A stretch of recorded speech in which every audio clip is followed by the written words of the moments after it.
जय गुरु जी संगत जी। संगत जी, गुरु जी की डिवाइन कॉल सत्संग प्लेटफॉर्म में आप सभी गुरु परिवार का हार्दिक स्वागत है। शुक्राना गुरु जी महाराज का कि उन्होंने ये सेवा मुझे बख्शी कि मैं आप सभी गुरु परिवार के समीप आके गुरु जी के कल्याण महिमा अनुभव का वर्णन कर पा रही हूँ। अनंतम शुक्राना मेरे गुरु जी महाराज का। संगत जी, आज का जो सत्संग मैं आपके साथ शेयर करने जा रही हूँ चंद्रकला आंटी का है। ये बहुत ही प्यारा सत्संग है, ब्लेसिंगफुल सत्संग है। तो मेरी विनती है सभी गुरु परिवार से कि आप सत्संग को अंत तक सुनिए, ध्यान से सुनिए, पूरा सुनिए। सत्संग का मतलब होता है सत्य का संग, और सत्संग की प्राप्ति हमें जब भी होती है जब गुरु कृपा होती है। तो हम सभी संगत बड़ी भाग्यशाली हैं कि हम पे गुरु कृपा हुई और हमें सत्संग सुनने का और शेयर करने का सौभाग्य प्राप्त हो रहा है। तो संगत जी, बिना स्किप किए, अनदेखा किए आप सत्संग को अंत तक सुनिएगा, ध्यान से सुनिएगा और पूरा सुनिएगा, और गुरु जी का शुक्राना कीजिएगा कि महाराज घर बैठे आपने हमें इतना प्यारा, इतना डिवाइन, इतना पावरफुल सत्संग सुनाया। और संगत जी, अगर आपको सत्संग पसंद आता है तो आप सत्संग को ज़्यादा से ज़्यादा संगत में शेयर कीजिएगा और चैनल को सब्सक्राइब कीजिएगा और बेल आइकन दबाना बिल्कुल नहीं भूलिएगा। जब भी कोई लेटेस्ट सत्संग आएगा उसका नोटिफिकेशन आपके पास आएगा। तो चलिए संगत जी, चलते हैं गुरु जी महाराज के सत्संग की ओर। सत्संग शुरू करने से पहले करते हैं गुरु जी का मंत्र जाप। ओम नमः शिवाय, शिव जी सदा सहाय। ओम नमः शिवाय, गुरु जी सदा सहाय। जय गुरु जी संगत जी। संगत जी, मेरा नाम चंद्रकला है और मैं गुरु जी का शुक्राना सत्संग शेयर कर रही हूँ। अनंतम शुक्राना गुरु जी महाराज का कि आपकी असीम कृपा से आज मैं ये सत्संग शेयर कर पा रही हूँ। तो इस सारी चीज़ों का श्रेय मैं सिर्फ़ और सिर्फ अपने गुरुजी महाराज को दूंगी और शुरू से मैं देती आई हूँ। संगत जी, गुरुजी के पास हम खुद नहीं जाते हैं, गुरुजी हमें खुद बुलाते हैं। गुरुजी में वो शक्ति है जो हमें अपनी तरफ गुरुजी खींचते लेते चले जाते हैं। संगत जी, हम चाहे लाख सोचें कि हम उस रास्ते पे नहीं जाएंगे, लेकिन अगर उस रास्ते पे गुरुजी को चलाना है तो हम उसी रास्ते पे चलेंगे। जैसे मेरे जीवन में बहुत सारे मेरे अनुभव रहे हैं। मैं भी संगत जी गुरुजी से जब जुड़ी थी तब अपनी लाइफ की बहुत कठिन दौर से गुजर रही थी।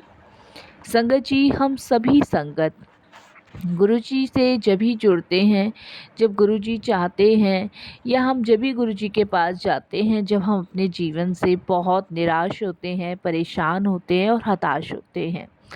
तो मेरे जीवन में भी बहुत चीज़ें ऊपर नीचे चल रही थी, बिल्कुल बैलेंस नहीं था। और उस टाइम पे गुरुजी ने अपनी शरण से लगाया, चरण से लगाया, तो शुक्राना शुक्राना शुक्राना।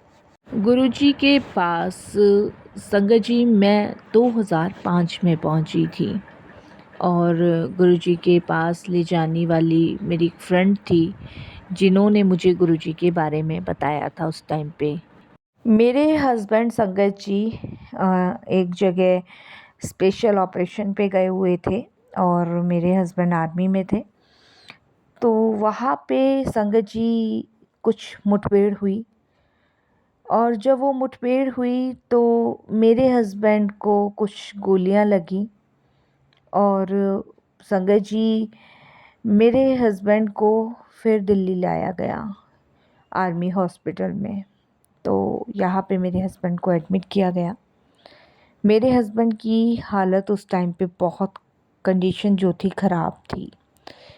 संगत जी, मैं उस समय इतनी परेशान थी कि मेरी सोचने समझने की क्षमता ख़त्म हो चुकी थी कि, और बार बार बस मुख से एक ही सवाल निकल रहा था कि भगवान अब मेरा क्या होगा। सिर्फ यही बार बार शब्द मेरे मुख पे आ रहे थे कि अब मेरा क्या होगा। आर्मी हॉस्पिटल के डॉक्टर्स अपना काम कर रहे थे उस टाइम पे, और संगत जी, लेकिन कोशिश करके भी सब संगत जी बेकार था। वेंटिलेटर पे उस टाइम मेरे हस्बैंड थे, होश बिल्कुल भी नहीं था। मैं, मेरी फैमिली का हर एक बंदा बहुत डिस्टर्ब था, परेशान था। और संगत जी, हमारी सबकी सुध बुध मानो जैसे खो सी गई हो। डॉक्टर्स ने संगत जी मुझे बोल दिया कि आप अपने हस्बैंड को घर ले जा सकते हैं और हम अभी कुछ कह नहीं सकते, और घर पे आप जितनी सेवा कर सकते हैं कर लीजिए। आर्मी हॉस्पिटल से मुझे ये रिस्पांस मिला था। संगत जी, मैंने डॉक्टर्स को कहा कि आप जहाँ तक ट्रीटमेंट कर सकते वहाँ तक कीजिए, बाकी सब भगवान पे छोड़ दीजिए। पूरी कोशिश करी। उसके बाद संगत जी कंडीशन और ख़राब हो रही थी उनकी धीरे धीरे। मेरी मदर इन लॉ ने मुझे कहा कि अब हम घर लेके जाएंगे। मैंने अपनी मदर इन लॉ को बहुत समझाया उस टाइम पे कि इनकी हालत ठीक नहीं है, कंडीशन ख़राब है, घर पे भी ले जाके करेंगे क्या, हॉस्पिटल में कम से कम ट्रीटमेंट तो चल रहा है। बट मेरी मदर इन लॉ नहीं माने, और उनका प्रेम उस समय अपने बच्चे के प्रति बहुत ज़्यादा था, और वो उस हालत में मेरे हस्बैंड को देख नहीं पा रहे थे।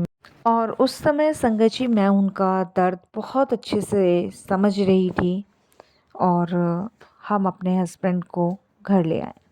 घर लाने के बाद संगत जी, हम इधर उधर पता करने लगे कि कहीं कुछ ऐसा चमत्कार हो जाए कि ठीक हो जाए, इनको होश आ जाए। बट थोड़ी देर के लिए होश आता था और वापस से ऐसे ही हो जाते थे।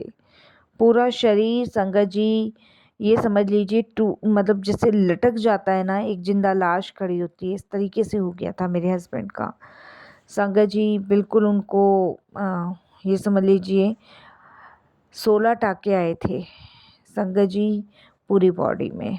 तो संगत जी कुछ समझ से बाहर था। तब संगत जी आर्मी के ही हैं, गुप्ता जी, और उनकी वाइफ मेरी बहुत अच्छी फ्रेंड है। काफ़ी लंबे टाइम से हमारी बातचीत नहीं हुई थी। तो अचानक जब उनको पता चला, तब वो मेरे घर आए और उन्होंने मुझे गुरुजी के पास चलने के लिए कहा। संगत जी, जब मैं गुरुजी के पास चलने के लिए, पहले तो सबका होता ही है संगत जी कि मैंने बताया कि हम सिर्फ मांगने जाते हैं भगवान से, और मुख पे सिर्फ यही रहता था कि अब मेरा क्या होगा। मेरे को खुद भी नहीं पता चलता था कि मैं क्या कर रही हूँ, क्या सही है क्या गलत है। बच्चों की तरफ ध्यान नहीं, सिर्फ मेरे को मेरे हस्बैंड ठीक कर दो भगवान, यही प्रे, यही गॉड से प्रे करनी। मैं गुरुजी के यहाँ जाने को एग्री हुई। तो मैं, मेरी फ्रेंड, पहली बार संगत जी मुझे लेके मेरी फ्रेंड गुरुजी के पास गई, और मैंने देखा वहाँ पे कि गुरुजी महाराज एक बहुत सुंदर सी गद्दी पे विराजमान हैं। उन्होंने पर्पल कलर का चोला पहना हुआ है, और वो किसी संगत से बात नहीं कर रहे हैं। संगत जी, जैसे ही मैंने बड़े मंदिर में कदम रखा और जैसे जैसे मैं आके पढ़ने मैंने शुरू कर दिया, मुझे बहुत सुकून सा मिलता चला गया। मानो जैसे कि जितनी भी टेंशन ले रखी थी मैंने, वो ख़त्म सी होती जा रही है धीरे धीरे। उसके बाद संगत जी, हम अंदर गए, बैठे। मेरी फ्रेंड ने गुरुजी को मेरे बारे में बताया, और जब उन्हें मेरे हस्बैंड के बारे में पता चला, तो उन्होंने संगत जी मुझे कहा कि आप अपने हस्बैंड को लेकर आओ, ऐसे गुरुजी ने संगत जी कहा। और मेरे हस्बैंड चलने की कंडीशन में नहीं थे संगत जी, बिल्कुल भी नहीं थे मेरे हस्बैंड चलने की कंडीशन में। लेकिन मैंने अपनी फ्रेंड को कहा, मैंने कहा तुझे पता है कि वो चलने की कंडीशन में है ही नहीं, यहाँ कैसे आएंगे। तो मेरी फ्रेंड ने कहा, देख गुरुजी की आज्ञा है, गुरुजी का बुलावा है तो आना तो पड़ेगा, और तू क्यों फिक्र करती है, गुरुजी अपने आप बुलाएंगे। तो उस समय संगत जी गुरुजी की महिमा है, गुरुजी की ताकत, गुरुजी की ब्लेसिंग्स नहीं समझते थे। तो मैंने कहा गुरुजी बुलाएंगे, कैसे गुरुजी बुलाएंगे। संगत जी टेंशन में दिमाग था, समझ नहीं आ रहा था, लेकिन फिर भी वो कह रही थी कि तू चिंता मत कर, क्योंकि उसका विश्वास गुरुजी में बहुत अटूट था। उसके बाद संगत जी मैंने कहा ठीक है, अगर तेरे गुरुजी बुला सकते हैं तो बुलाए, क्योंकि संगत जी पॉसिबल ही नहीं था, बेड से मैं उन्हें उठा के कैसे ला सकती थी। और संगत जी जो मशीन उनकी बॉडी में लग रहे थे वो, नेक्स्ट डे संगत जी गुरुजी की ऐसी कृपा हुई, मुझे नहीं पता, मुझे पूरी रात नींद नहीं आई। सुबह रात तक मेरा बिल्कुल ये था कि नहीं जाएंगे, नहीं लेके जाऊंगी मैं अपने हस्बैंड को, कैसे लेके जाऊंगी, इन्हें तकलीफ़ होगी। लेकिन सुबह पता नहीं संगत जी मुझे क्या हुआ क्या नहीं हुआ, मुझे नहीं पता बिल्कुल भी। और मैंने अपनी मदर इन लोगों को कहा कि मैं इनको गुरुजी के पास लेके जाऊंगी। संगत जी मैं अपने हस्बैंड को गुरुजी के दरबार पहली बार लेके गई। संगत जी वहाँ पे गुरुजी के दरबार में हमने उनको लिटा दिया, क्योंकि कुछ बोल नहीं सकते थे, आंखें खुलती थी थोड़ी देर के लिए, बंद हो जाती थी, कंडीशन ख़राब थी, डॉक्टर्स पहले ही मना कर चुके थे। गुरुजी के दरबार में जब लेके हम पहुँचे तो संगत जी गुरुजी महाराज उस समय गद्दी पे विराजमान थे और मेरे हस्बैंड की तबीयत बहुत ख़राब थी। संगत जी जिस चारपाई पे, वहाँ पे मंजा बोलते थे, तो जिस मंजे पे गुरुजी बैठते थे उस मंजे पे मेरे हस्बैंड को वहाँ लिटाया गया। और गुरुजी का एक ऑपरेशन रूम हुआ करता था संगत जी, जहाँ पे गुरुजी कुछ संगतों का ऑपरेशन करते थे, सारी संगतों का नहीं, कुछ का। तो गुरुजी उठे गद्दी से और उठ के संगत जी वो ऑपरेशन वाले रूम में जाने लगे। और गुरुजी ने एक आंटी को कहा और उन्होंने मुझे कहा और मेरे हस्बैंड को भी उस मंजे के साथ उस रूम में लेके गए। गुरुजी ने दरवाज़ा बंद किया और उसके 15 मिनट बाद संगत जी वो दरवाज़ा खुला। पहले गुरुजी महाराज आए, फिर संगत जी, 2 संगत थे, अंकल आंटी, वो मेरे हस्बैंड को मंजे पे लेटाते हुए बाहर लाए। और गुरुजी ने ये पूछा कि कितने दिन से इसने खाना नहीं खाया। गुरुजी तो खैर पंजाबी बोलते थे, हमें पंजाबी नहीं आती थी संगत जी। तब संगत जी मैंने बताया कि गुरुजी इन्हें तो कम से कम 12-13 दिन हो गए गुरुजी, इनकी हालत बहुत ख़राब है, डॉक्टर मना कर चुके हैं। मैं रोई जा रही थी उस टाइम, मुझे याद है मैं बहुत रो रही थी। गुरुजी ने कहा जा लंगर चखा। अब संगत जी कैसे बंदा लंगर चखेगा, जिसे होश नहीं है, जिसे कुछ पता नहीं है, लंगर कैसे चखेगा। पर गुरुजी की आज्ञा थी, वहाँ मना करना इम्पॉसिबल था। संगत जी मैं गई और वहाँ मैंने, संगत जी गुरुजी महाराज ने जैसे बोला वैसे किया और लंगर की एक बाइट, उस टाइम संगत जी गुरुजी के महाराज के दरबार में एक दाल और एक सूखी सब्जी थी और चपाती प्रसाद था। तो वो बाइट मैंने खोल तोड़ी और थोड़ी सी सब्जी लगा के मैंने अपने हस्बैंड को सिर्फ जीभ पे चखाई और कुछ नहीं किया संगत जी। और संगत जी जैसी जीभ पे चखाई उसके थोड़ी, मतलब इतना मान लो जैसे जीभ पे लगाई और 2 मिनट या सेकंड बाद मेरी हस्बैंड की आंखें मेरी आंखों के सामने खुल गई। मैं ये देख के अचंभे में हो गई। वो एकदम से मुझे बोलते हैं कि यहाँ क्या कर रहे हैं। तब मैं उनको बताती हूँ कि यहाँ हम दर्शन करने आए हैं गुरुजी महाराज के। तो वो कहते हैं कि दर्शन बाद में करेंगे, पहले मुझे भूख लग रही है, कुछ खिला। संगत जी फर्स्ट ही दर्शन में गुरुजी महाराज ने मेरे हस्बैंड को लंगर चखाया और ठीक किया। उसके बाद संगत जी गुरुजी ने मुझे एक लोटा भी ब्लेस करा, जिससे गुरुजी ने मुझे कहा कि इससे अपने पति को स्नान कराना है और आधा जल इसको पिलाना है। ये समझ लो संगत जी आज भी वही लोटा मेरे हस्बैंड यूज़ करते हैं। वो दुनिया के किसी भी कोने में हो, कहीं भी जाए, लेकिन वो लोटा ले जाना भूलते ही नहीं है। एक बार को पैसे भूल जाएंगे, सब कुछ भूल जाएंगे संगत जी, लेकिन उस लोटे को नहीं भूलते, क्योंकि वो गुरुजी का ब्लेस किया हुआ था साथ संगत जी, और उसमें अनेकों अनगिनत ब्लेसिंग्स थी गुरुजी महाराज की। तो संगत जी उसके बाद गुरुजी की कृपा से मेरे हस्बैंड ठीक हुए वापस से ड्यूटी ज्वाइन करी। और संगत जी आज तक गुरु जी की मेहर, गुरु जी की कृपा से वो बिल्कुल स्वस्थ है। तो मैं इन्हीं सब चीज़ों का शुक्राना करती हूँ गुरु जी महाराज का। सत्संग बहुत सारे हैं संगत जी, जितने आदमी सुनाने बैठे ना उसको लगता है कि अभी तो गुरु जी का कुछ हमने कहा ही नहीं है। लेकिन संगत जी यकीन मानिए, जहाँ पे गुरु जी महाराज हैं वहाँ पे परेशानियाँ अपने आप दूर हो जाती है। जहाँ पे संगत जी गुरु जी की ब्लेसिंग्स है वहाँ आप अपने आप को सुरक्षित महसूस कर सकते हैं। मेरे हस्बैंड को जो नई लाइफ ब्लेस करी वो गुरुजी ने करी। तो मैं तो जितना शुक्राना गुरुजी का करती हूँ बहुत कम है। रिकवरी में टाइम लगा लेकिन गुरुजी ने वो कर दिखाया जो कोई नहीं कर सकता। नहीं तो संगत जी मैं भगवान से हमेशा यही पूछती थी कि अब मेरा क्या होगा। तो गुरुजी ने बहुत अच्छा जवाब अपने से जोड़ के दिया मुझे कि होगा वही जो मैं चाहूँगा। तुम्हारे सोचने से या तुम्हारे करने से कुछ नहीं होगा। जो मैं तुम्हारे लिए कर रहा हूँ, जो मैं तुम्हारे लिए सोच रहा हूँ वो सबसे बेस्ट है। तुम्हारा कल्याण भी मैंने ही करना है, इसलिए मैंने तुम्हें अपने पास बुलाया। संगत जी जब मेरे हस्बैंड को, ये समझ लीजिए संगत जी 7-8 महीने लगे थे ठीक होने में। 7-8 महीने में मेरे हस्बैंड परफेक्ट हो गए, बिल्कुल परफेक्ट हो गए। और उन्होंने गुरुजी के दरबार जाना शुरू किया। बट संगत जी मेरे हस्बैंड को जहाँ सीने में गोली लगी थी वहाँ पे एक छर्रा हो गया था मेरे हस्बैंड के छाती में, मतलब छल हो गया। जिसे कहते हैं ना छलनी टाइप की हो जाती है, तो छन गया था। तो ये बात गुरुजी को पता थी, हमें लग रहा था बिल्कुल ठीक है हस्बैंड मेरे। तो उसमें कभी भी दर्द हो जाता था, कभी भी दर्द। तो मैंने अपने हस्बैंड को काफ़ी बार कहा कि एक बार चेकअप करवा लो। तो वही संगत जी की हाँ करवाऊंगा इसी में रह गए।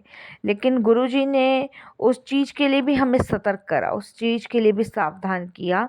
संगत जी मेरे हस्बैंड के फ्रेंड है जो डॉक्टर हैं पुणे में। तो उनका संगत जी दिल्ली आना हुआ और अचानक से वो घर आए हमारे। तो उस समय मेरे हस्बैंड थोड़ा सा परेशान थे अपने उस दर्द को लेके। वैसे तो आर्मी हॉस्पिटल ही जाते हैं, लेकिन उस दिन देखिए संगत जी कहते हैं ना गुरुजी ने जहाँ से जो प्लानिंग करनी है ना वो करनी है। तो वो आए थे, तो संगत जी मेरे हस्बैंड ने कहा कि मुझे यहाँ पता नहीं क्यों बार बार प्रॉब्लम प्रॉब्लम हो जाती है और मैं इसे आर्मी हॉस्पिटल दिखाने जाऊँगा।